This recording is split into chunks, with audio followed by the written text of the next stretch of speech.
Hey everyone, welcome to my YT channel reality of social media. जैसा कि मैंने अपने लास्ट ब्लॉग में कहा था कि ये कहानी यहाँ रुकने वाली नहीं है। ऐसा ही हो रहा है क्योंकि कहानियाँ वो रुकती हैं जहाँ लोग चाहते हैं कि इसका अंजाम अच्छा हो, खूबसूरत हो। लेकिन जो लोग ये चाहते हैं कि कहानी अच्छी हो, बुरी हो, कोई फ़र्क नहीं पड़ता, हमें बस पैसे कमाना है, क्योंकि ये इज़्ज़तदार लोग नहीं हैं। जो इज़्ज़तदार लोग होते हैं वो इज़्ज़त के लिए मर मिट जाते हैं। इनका इज़्ज़त से कोई लेना देना नहीं है। इनका सिर्फ एक काम है, पैसे कमाना। उसके लिए चाहे जिसकी ज़िंदगी बर्बाद होनी है हो, जिसका रिश्ता ख़राब होना है हो, कोई फ़र्क नहीं पड़ता। हमें बस सुबह उठकर एक ब्लॉग डाल देना है, एक हेडलाइन डाल देना है किसी का भी नाम लेकर कि तुम्हारे बारे में ऐसी ऐसी बात है, और बस सामने वाला कितना भी सही हो, एक टाइम पर उसको समझ में आता है कि यार मैंने हो सकता है कभी दोस्ती यारी में कुछ ऐसा सीक्रेट बताया हो, घर परिवार से रिलेटेड या अपने से रिलेटेड, जिसका ये मिसयूज़ कर सकता है। क्योंकि जब सोशल मीडिया पे आप कोई बात बोलते हो तो लोग उस पर किस तरीके से लेंगे, पॉजिटिव नेगेटिव, उसको आप रोक नहीं सकते।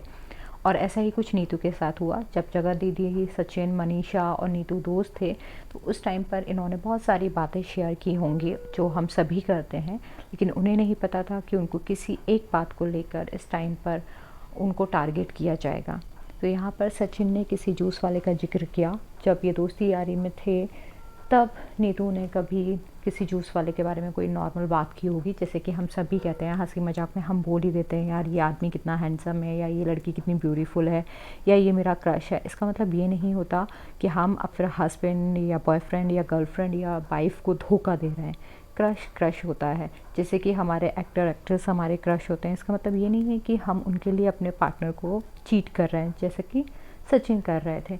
ऐसे ही हंसी मजाक में कभी उन्होंने इस बात का जिक्र किया होगा, जिसको लेकर कल सचिन ने लाइव में उनको टारगेट किया।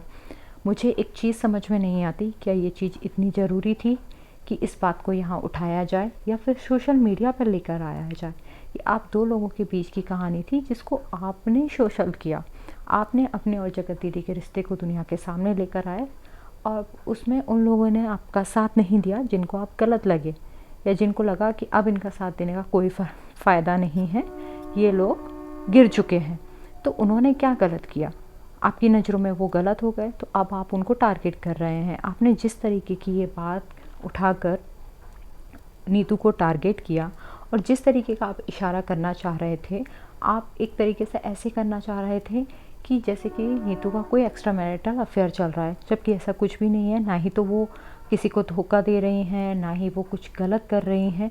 एक नॉर्मल सी बात का आपने बहुत बड़ा मुद्दा बना दिया, बिना ये सोचे समझे कि वो एक मध्यम वर्गीय परिवार की महिला है, एक नॉर्मल लाइफ जीती है और एक जॉइंट फैमिली में रहती है। जॉइंट फैमिली में रहना कितना मुश्किल है ये वो लोग जानते हैं जो जॉइंट फैमिली में रहते हैं या वहाँ से निकल कर अलग रह रहे हैं। वहाँ पर हर एक इंसान को आंसर करना पड़ता है। उनके पति उनका बहुत साथ देते नज़र आए लाइव में, मगर पति पत्नी का रिश्ता 19-20 वाला होता है, कभी लड़ाई कभी झगड़ा। तो जब जब कभी लड़ाई झगड़ा होगा तो हो सकता है वो कभी गुस्से में वो या उनके घर का कोई भी सदस्य इस जूस वाली बात का जिक्र कर दे। ये एक टीस, एक चिंगारी आपने उनके रिश्ते में लगा दी है, जो हमेशा उनके साथ रहेगी।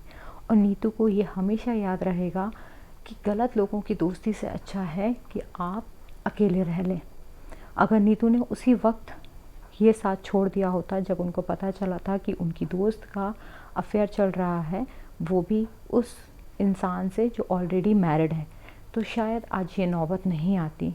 क्योंकि औरत होने के नाते उनका ये फ़र्ज़ भी बनता था कि अपने दोस्त को रोकें, और हो सकता है अगर वो आपके कहने पे नहीं रुक रही तो आप उनका साथ ना दें और सामने वाले को इस चीज़ के लिए अवगत कराएं कि भाई आपके साथ ये हो रहा है, क्योंकि वो भी आपकी दोस्त थी। लेकिन वहाँ पर आपने सेफ प्ले किया और आपने उस गलत इंसान का साथ दिया, क्योंकि आपको पता था कि भाई वो इंसान उसके कंपैरिजन में थोड़ी स्ट्रॉन्ग है। तो आज कहते हैं ना, आपको भुगतना पड़ रहा है, क्योंकि वही दोस्त आज आपको भी टारगेट कर रही है। आज सचिन स्पेशली उन्हीं लोगों को टारगेट कर रहे हैं जिन्होंने उनकी जगत दीदी का साथ नहीं दिया, सुमित और नीतू, कि ये लोग उनके सपोर्ट में खड़े नज़र नहीं आए।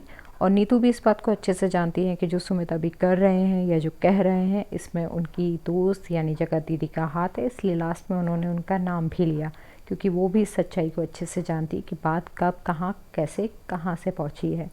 लेकिन नीतू की भी यहाँ पर मुझे एक गलती लगी। जब आपको पता है कि सामने गंदगी है और कीचड़ में जब आप पत्थर मारते हैं तो छींटे आप पर आने ही आने हैं। तो उन्हें क्या ज़रूरत थी लाइव में सचिन के साथ बात करने की, या ब्लॉग डालने की, या सोशल मीडिया पर आकर अपना कुछ भी बात रखने की। मुझे नहीं लगता कि इस चीज़ की ज़रूरत है, अगर आपको अपनी इज्जत से प्यार है तो। क्योंकि आप गटर के मुँह लगेंगे तो बदबू आना लाजमी है। जो गटर है वहाँ से बदबू ही आएगी, खुशबू तो नहीं आएगी ना। सामने वाला कुछ भी गलत बोल सकता है और आपके हस्बैंड के मन में एक टीस पैदा कर सकता है, फिर आप जस्टिफिकेशन देती रहेंगी और कोई फ़र्क नहीं पड़ेगा। क्योंकि आप प्रूफ कैसे करेंगी? भले किसी को किसी पर कितना भी ट्रस्ट हो, मगर कहीं ना कहीं दिल में कुछ रह जाता है और उस कसक को कोई दूर नहीं कर सकता। तो ऐसे लोगों के मुंह आपको लगना क्यों है?